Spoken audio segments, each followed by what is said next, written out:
This is an Eyewitness News election update. I'm Sade Baderinwa, and all eyes are on New Jersey. One of only two gubernatorial races to watch this season. The candidates are Republican Jack Chidarelli and Democrat Mikey Sherrill. And tomorrow, the two will square off in their final debate, which will air on Channel 7 and streaming on ABC-7 NY. To get ready, we're taking a closer look at the candidates and their platforms. Today, we focus on former State Assemblyman Jack Chidarelli, who is making a third try for the office and hopes to flip the state's governorship. New Jersey reporter Tony Yates has more on Jack Chidarelli and his campaign.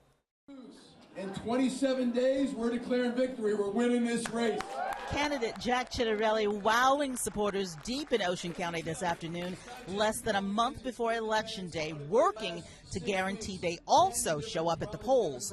People are frustrated up and down this state with the affordability crisis because of property taxes, their electric bills, housing, child care if you have small kids. People are angry about these things. And if you're angry, you got to do something about it. Vote. For 10 years now, Chidarelli has had his eye on the governor's seat. He's a businessman who's also spent years representing constituents on the state level in Trenton. One of his primary platforms, cutting tax burdens in the state, making it easier for older residents to stay, making it more attractive for young people to plant roots here.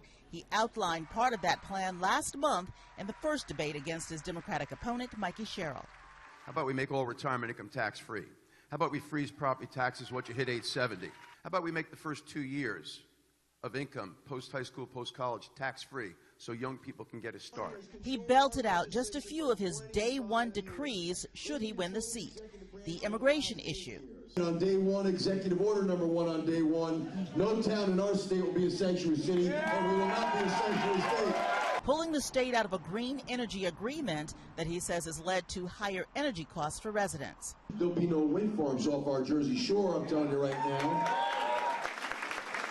We'll lower electricity bills on day one by pulling out of Reggie. And he promises to reform education, remodeling how state funds are allocated to school districts, making it easier for charter schools to have access to those funds. The fact that we slipped from 2 to 12 on national report cards says something. We need to do what places like Mississippi and Louisiana have done, a high-impact curriculum. Chidarelli believes New Jersey is ready for change.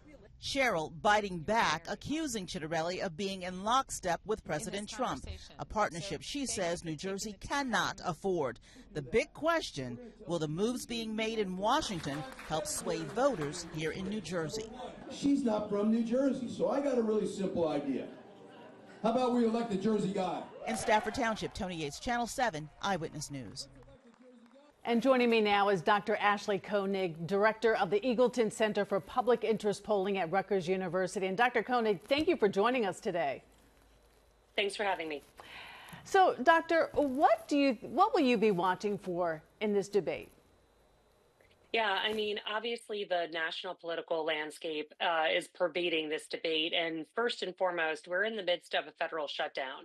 So I would imagine this is a topic that the two candidates bring up, as well as that buzzword of affordability that has really been something that we've seen throughout the entire campaign. New Jerseyans and especially New Jersey voters acutely are aware and feel the pain and are concerned by taxes and especially a recent utility rate hike. So, you know, I feel like these are the issues that are going to see the spotlight on Thursday. And especially we've seen a lot go down between the two debates in terms of he said, she said, and back and forth between the candidates that I'm sure will be addressed. Yeah, I want to touch on that affordability because this is also an issue that's taking front and center in the mayoral race in New York City.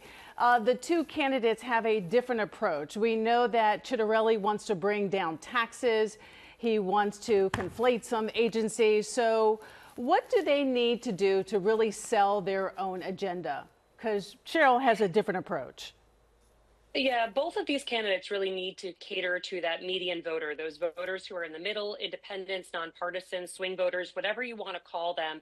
That's the key really for either one of them to get over the finish line. Now, while Republican registration has increased in the state, there's still about 850 or 60,000 behind Democrats. So Chidarelli has to make sure he pulls in independents and swing voters into that mix to cross the finish line. And Sherrill, if she doesn't have her entire party base beside her, also needs them to get through this race. So they really are courting to those common sense economic kitchen table messages that New Jersey voters care so much about. Yeah, and I really wanted to hone in on the independent voters because that is often a smaller slice of the electorate. But one polling narrative suggests Chidarelli leads with independents 51-38 in a recent survey, with some polls showing Cheryl ahead. Others are calling it a tie.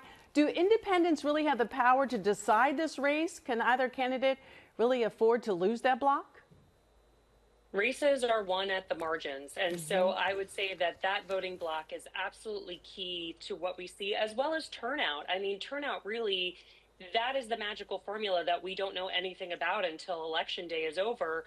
Who actually turns out from your party base, who is persuaded and compelled by you to turn out, you know, how these candidates motivate voters is what we're going to be looking for in that day throughout election night. So, you know, there really is a lot riding on various key voting subgroups and voting blocks, especially given the turnout we saw in the presidential in 2024. Yeah. You know, I moderated the Murphy-Chidarelli debate back in 2021, and I remember those polls showing Governor Murphy really comfortably ahead, even by double digits. But in the end, that race came down to just about 3 points. Now we're seeing a similar split. I think some surveys have Mikey Cheryl up by 8. Others are calling it a toss. So how should campaigns be reading these numbers and how they respond to these polls?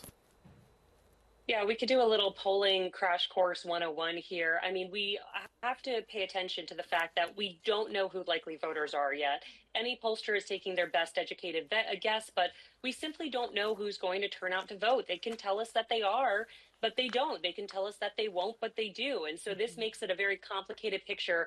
When we do public policy polling, issue polling, we know who we're talking to. It's the general public. But this is a population that simply does not yet exist. Will it look like 2024?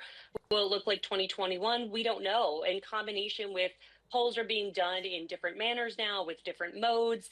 And also, you know, we're not having polls necessarily right up until Election Day. It becomes really hard to predict what those undecideds are going to do in those final days to the last week. Dr. Koning, thank you so much for your insights. There's so much I want to get into, but unfortunately we've run out of time. But we're going to see you back here on debate night, so I'm looking forward to that. Thank you. Me too. And here is the schedule for Wednesday, Debate Day. Our coverage kicks off at 6:30, streaming on ABC7 NY with a special countdown to the debate. At 7 p.m., the debate, co-moderated by Bill Ritter, will air on Channel 7. And then after the debate, we will return with analysis and reaction. I'm Sade Baderinwa, and you can always find the latest at ABC7 NY.